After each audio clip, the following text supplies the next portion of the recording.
ഇനി ഞാൻ വന്നിരിക്കുന്നത് പാലപ്പത്തിൻ്റെ റെസിപ്പി ആയിട്ടാണ്. ഇതിൽ ഞാൻ ഈസ്റ്റോ സോഡാപ്പൊടിയോ ഈനോ ഒന്നും യൂസ് ചെയ്യാതെയാണ് ചെയ്തെടുത്തിട്ടുള്ളത്. മിനിറ്റുകൾക്കുള്ളിൽ ഈ അപ്പം നമുക്ക് തയ്യാറാക്കിയെടുക്കാൻ പറ്റും. അപ്പോൾ ചെയ്തെടുക്കുന്നത് എങ്ങനെയെന്ന് നോക്കാം.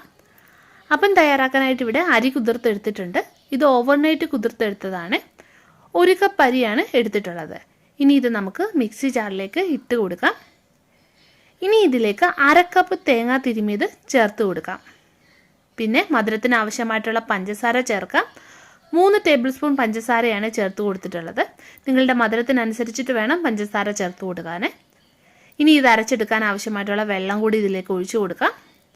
ഇനി ഇത് നല്ലോണം നമുക്ക് അരച്ചെടുത്തിട്ട് വരാം. അപ്പോൾ ഇത് അരച്ചെടുത്തിട്ടുണ്ട്. ഇനി ഇതൊരു ബൗളിലേക്ക് മാറ്റാം.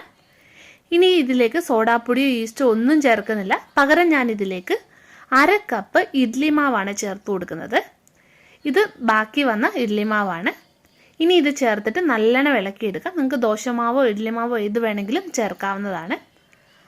ആവശ്യത്തിന് ഉപ്പ് ചേർക്കാം. ഇപ്പോൾ ഇഡ്ലി മാവിൽ ഉപ്പ് ചേർത്തതാണെങ്കിൽ ഇതിൽ ഉപ്പ് ചേർത്ത് കൊടുക്കേണ്ട, നോക്കിയിട്ട് വേണം ചേർക്കാൻ. ഇതിൻ്റെ ഈ കൺസിസ്റ്റൻസിയിൽ വേണം ഈ മാവ് കലക്കിയെടുക്കാൻ. ഇനി ഇതിൻ്റെ പാലപ്പം നമുക്ക് ചുട്ടെടുക്കാം. അപ്പോൾ പാൻ ചൂടായിട്ടുണ്ട്. ഇതിലേക്ക് മാവ് ഒഴിച്ചു കൊടുക്കാം, ചുറ്റിച്ചെടുക്കാം. അപ്പോൾ ആയി വന്നിട്ടുണ്ട്. ഇനി ഇത് എടുത്തു മാറ്റാം. നിങ്ങൾക്ക് എത്ര ഇത് മുരിച്ചെടുക്കണോ അതിനനുസരിച്ചിട്ട് മുരിച്ചെടുക്കാവേ. ഇത് ഞാൻ 1 മണിക്കൂർ റെസ്റ്റ് ചെയ്യാൻ വെച്ച മാവാണ്. ഇനി അപ്പോൾ തന്നെ ചുട്ടെടുക്കുന്നതും കാണിച്ചു തരാം. ഇത് ഓട്ടകളൊക്കെ നല്ലോണം വന്നിട്ടുണ്ട്. അപ്പോൾ ഈ പാലപ്പം തയ്യാറാക്കി എടുത്തിട്ടുണ്ട്. എടുത്തു മാറ്റാം. അപ്പോൾ നല്ല സോഫ്റ്റ് ആയിട്ടുള്ള അപ്പമാണ്. ഇത് നോക്കൂ. അപ്പോൾ നിങ്ങൾ ഉറപ്പായിട്ടും ഇതൊന്ന് ചെയ്ത് നോക്കുക. പിന്നെ വീഡിയോ ഇഷ്ടപ്പെടുകയാണെങ്കിൽ ഒന്ന് ലൈക്ക് ചെയ്യുക, ഷെയർ ചെയ്യുക.